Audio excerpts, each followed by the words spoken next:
Hello students, ये video है about inorganic chemistry. Inorganic chemistry को बेसिक लेवल से हम कैसे समझ सकते हैं। सो इनऑर्गेनिक केमिस्ट्री वर्ड आया जो कि उसमें हम वो कंपाउंड्स पढ़ते हैं जो इनऑर्गेनिक होते हैं। इनऑर्गेनिक होते हैं मतलब ऑर्गेनिक कंपाउंड्स नहीं होते हैं। तो इसके लिए हमको ये देखना पड़ेगा कि ऑर्गेनिक कंपाउंड क्या होते हैं। ऑर्गेनिक कंपाउंड वो होते हैं जिसमें कार्बन और हाइड्रोजन के बीच में आपको डायरेक्ट कोवेलेंट बॉन्ड मिलेगी। इनके अंदर कोई कोवेलेंट बॉन्ड नहीं होती कार्बन और हाइड्रोजन के बीच में या कार्बन कार्बन के बीच में। इनको हम इनऑर्गेनिक कंपाउंड्स बोलेंगे। जैसे आप एग्जाम्पल देख रहे हो NaCl, ठीक है। NaCl में सोडियम है, क्लोराइड है, ठीक है। NaCl के अंदर कार्बन हाइड्रोजन नहीं है। CO2 इसमें कार्बन है पर हाइड्रोजन नहीं है। NH3 अमोनिया जिसे कहते हैं। HCl hydrochloric acid.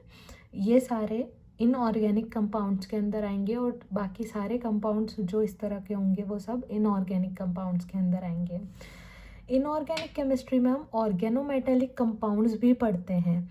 अब यहाँ पे आपको कन्फ्यूजन होगा कि ऑर्गेनोमेटेलिक कंपाउंड्स अगर हम पढ़ रहे हैं तो इसमें तो ऑर्गेनिक कंपाउंड्स भी पढ़ रहे हैं, पर ऑर्गेनिक कंपाउंड्स की बॉन्डिंग किससे है? इनऑर्गेनिक कंपाउंड से। जैसे यहाँ पे हमको बोरॉन दिख रहा है, तो इस तरीके से ये इनऑर्गेनिक केमिस्ट्री और ऑर्गेनिक केमिस्ट्री के बीच का फील्ड बोल सकते हैं जो कि ऑर्गेनोमेटेलिक केमिस्ट्री होती है। जैसे आपको दिख रहा है ऑर्गेनोमेटेलिक कंपाउंड जिसमें 3 कार्बन से बोरॉन की बॉन्ड है, ठीक है।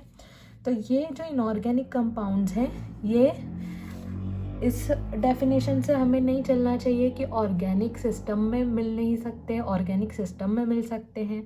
जैसे H2O है, वाटर है, हम लिविंग है, हमारी बॉडी के अंदर भी वाटर मिलता है। तो वाटर इससे ऑर्गेनिक कंपाउंड नहीं बन जाता। वाटर इनऑर्गेनिक कंपाउंड है क्योंकि उसमें कार्बन और हाइड्रोजन की बॉन्डिंग प्रेजेंट नहीं है, ठीक है। अब मोस्टली आयनिक बॉन्डिंग जो होती है वो वाटर सॉल्युबल होती है। तो जो आयनिक होते हैं उनमें जो बॉन्डिंग होती है और इस वजह से वाटर सॉल्युबल होते हैं ये। जैसे हमने NaCl की बात करी, NaCl के अंदर आयनिक बॉन्ड प्रेजेंट है क्योंकि सोडियम ने क्या किया है, इलेक्ट्रॉन क्लोरीन को दिया है, Na positive Cl negative, right. तो इसमें आयनिक बॉन्डिंग होगी, वाटर सॉल्युबल होंगे। वाटर सॉल्युबल क्यों होंगे? क्योंकि जब भी NaCl को हम पानी के अंदर डालेंगे तो वह Na पॉजिटिव और Cl नेगेटिव में टूट जाएगा, करेक्ट। और किसी किसी में कोवेलेंट बॉन्डिंग भी हो सकती है। जैसे यहाँ पे एग्जांपल है कार्बन डाइऑक्साइड का। कार्बन डाइऑक्साइड में कोवेलेंट बॉन्डिंग होती है, ठीक है। इसके अंदर कार्बन 2 बॉन्ड एक ऑक्सीजन से बनाता है और 2 बॉन्ड दूसरे ऑक्सीजन से बनाता है। तो ये सारी चीज़ें हम इनऑर्गेनिक केमिस्ट्री के अंदर पढ़ते हैं। तो बेसिकली जो ऑर्गेनिक कंपाउंड्स नहीं हैं, उन ऑर्गेनिक कंपाउंड्स के अलावा सारे कंपाउंड्स इनऑर्गेनिक कंपाउंड्स जिन्हें कहा जाता है और ऑर्गेनोमेटेलिक कंपाउंड्स जिन्हें कहा जाता है, उनकी हम स्टडी करते हैं इनऑर्गेनिक केमिस्ट्री के अंदर। Thank you.